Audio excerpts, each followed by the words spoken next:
Welcome everybody to Counterpoints. I'm Ryan Graham here with Emily Jashinsky. How you doing? I'm good. I'm ready for today's show. It's a lot of stuff, but it's important stuff. Yes, and we're going to start out with a joke that we didn't realize was going to be a joke, but it turned into a joke. But it's also quite serious. And this is Donald Trump's major announcement. Right. He teased a major announcement this week and had everybody sort of on edge because the last time he made a major announcement, it was that he was actually running for president of the United States, and he got into the field earlier than anybody else except for the incumbent president. Put up A1 here. Yeah, so put A1 up on the screen. This was it. This was the announcement. If you can't see it, if you're listening, it's Donald Trump in superhero garb with a kind of American flag looking background. It's sort of cartoonish. Ryan, what on earth is he doing? Well, Maggie Haberman made the connection here for everybody. I don't know if you saw this. When he survived COVID, thanks to the remdesivir or whatever it was, he very much, and this would have been based if he had done this, he wanted to come out of the hospital in his wheelchair and then kind of have a Superman costume on underneath, and then stand up and rip off a fake shirt showing that he was Superman, that he had beaten coronavirus. I mean, insensitive in thousands of different ways, representing the hundreds of thousands of people who died by then, but also would have been quite a spectacle. And he was talked out of it. And I think he's been bitter since then. Here we are. Right, and there's two things. Also, he wanted to do Willy Wonka, which is my favorite reporting from Trump's surviving COVID, was that he wanted to actually pretend that he was sick and then roll in a Willy Wonka-esque way out and pop out and be perfectly healthy and have the Superman shirt underneath. But to your point, Ryan, there's a lot going on here. So it is a big announcement. Trump describes NFTs in his Truth Social post as, quote, very much like baseball cards, which is really interesting, actually. It's not an inaccurate way to describe NFTs altogether. But Melania had previously done an NFT. I think she ended up buying a lot of her own offering. It wasn't super successful. NFTs have had a rough year. Actually, I did not plan this at all. My monologue is on that, just getting into a little bit of the celebrity shilling for NFTs. So it's... Oh, your monologue today is on that. Yeah. I thought somebody turned a monologue of yours into an NFT. Oh, no. Oh, gosh. So you're going to go bid on that. Ryan's like, I wouldn't buy that. I wouldn't buy it. But, Ryan, the interesting thing here is this is not going to his campaign. I was actually... I was waiting to see whether this was a campaign fundraiser, which there are a lot of interesting questions about crypto and campaigns, but it's actually just a personal money-making venture, right. yes. He must be finding it hard to figure out ways to enrich himself through his campaign. So he's like, let's cut the campaign out. Just give me the money directly to me because I am hopefully your favorite president. So let's actually roll his plea that you part with $99 for this once-in-a-lifetime opportunity. Hello, everyone. This is Donald Trump, hopefully your favorite president of all time, better than Lincoln, better than Washington, with an important announcement to make. I'm doing my first official Donald J. Trump NFT collection right here and right now. They're called Trump Digital Trading Cards. These cards feature some of the really incredible artwork pertaining to my life and my career. It's been very exciting. You can collect your Trump digital cards just like a baseball card or other collectibles. Here's one of the best parts. Each card comes with an automatic chance to win amazing prizes like dinner with me. I don't know if that's an amazing prize, but it's what we have. Or golf with you and a group of your friends at one of my beautiful golf courses, and they are beautiful. I'm also doing Zoom calls, a one-on-one meeting, autographing memorabilia, and so much more. We're doing a lot. My official Trump digital trading cards are $99, which doesn't sound like very much for what you're getting. Buy one and you will join a very exclusive community. It's my community, and I think it's something you're going to like, and you're going to like it a lot. They also make perfect gifts. So you can buy them with your credit card or crypto. All you need is an email address. Go to collecttrumpcards.com. I'm sold. Ryan was giggling for that entire video. Did you just get your wallet out? I'm in. $99. You're losing money not buying that. Right. Right. Well, okay, Actually, so maybe later. $99. $99. They are at collecttrumpcards.com.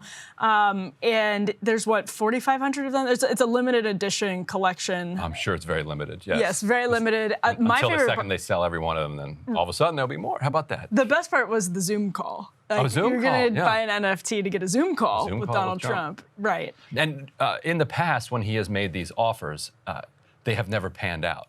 Right. You know, like somebody will win like the raffle to play golf with Trump or go to this dinner with Trump. And then journalists have found them. You're like, hey, did that ever happen? I'm like, yeah, no. Like, all you had to do is have dinner with one guy to get everybody's money for this raffle, but you only have dinner with the one guy. So according to, this was in Variety, this is actually kind of interesting. It says, there's a disclaimer that says basically it's not controlled. They're not being sold. Yeah, here they are. The NFTs are being sold by a company called NFT Int LLC, which says it is, quote, not owned, managed, or controlled by Donald J. Trump, the Trump Organization, CIC Digital LLC, or any of their respective principals or affiliates. And they're using an underpaid license from CIC Digital LLC. So again, it seemed like maybe this would be a campaign-related announcement. It was personal. The media wanted this to be a really big story. It is a funny story because, to your point, Donald Trump is in on the joke, right? Like, yes, you can see it in the video where he's like, well, I don't know if that's that great of a prize, dinner with me. Yeah. Now, I wonder if he's furious right now. And we'll have to wait for Maggie Haberman's reporting on that, too, because he's been just ridiculed across the board, including by even a bunch of his supporters. I saw Lenny Dykstra. The best Lenny Dykstra could do was he expressed some confusion about why this was happening, must be distracting people from some other thing. Maybe that's what Trump was up to here. So Trump, if Trump does not like to be humiliated, like his number one insult that everything with Trump is projection. So his number one insult is they're laughing at us. Like the thing that he fears the most is to be laughed at.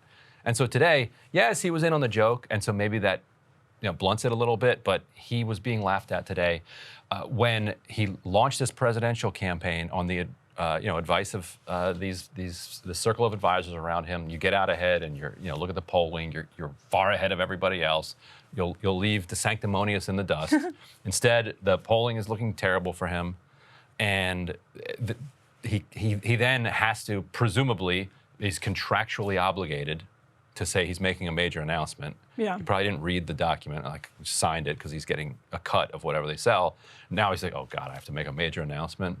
And he's reading the teleprompter. And well, it's interesting because the announcement of it in and of itself really did strike intrigue in the media, and of course Sure. it would. I mean, he's a former president and announced candidate for president again, and it's kind of like the Trump show happening all over again, where I thought, there was a period of time, especially early in the Biden presidency when Trump wasn't on Twitter, that he didn't necessarily control the news cycles in the same way that it seems like, based on the media reaction to this announcement, he's going to do again, right? Like people were just with bated breath waiting for what this announcement would be. Turned out to be these cards. I don't know that Donald Trump is entirely upset by the reaction, because I think he's always been an all press is good press type of person, which is going back to the way he treated tabloid rumors about his marriages. Was always sort of an all press is good press mentality. So I don't know that he's particularly upset by it. It is interesting that he tweeted back in 2019 he is not a big fan of Bitcoin and other cryptocurrencies.